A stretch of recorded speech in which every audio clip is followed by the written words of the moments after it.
Grabe, alam niyo po si Tita Ses, ilang beses na pong nananalo dito the last time. Parang the third, no? Ayun. This is my third time. Kung matatalo man ako, alam ko na kung sino may balat sa amin. Ay, nako. Pero Tita Ses, kung maglalaro ng pabitin ang milyonaryo, ano kaya ang mga papremyo? Pera! Nandiyan ba ang pera? Kung maglalaro ng pabitin ang mga milyonaryo, ano kaya ang papremyo nila? Luxury bags. Services. Galing ha? Pati yung word na luxury bag.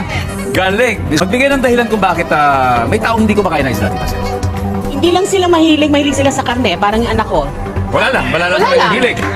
Alright, Tita Nova, magbigay po ng dahilan kung bakit may taong hindi kumakain ng isda. Lasang gilik. Ano kaya hindi natin nakuha? Everybody, eyes on number 4. Ayun. Success talaga sabi. Dahil pihikan. Pihikan. Ganun lang, pihikan. Same, actually same.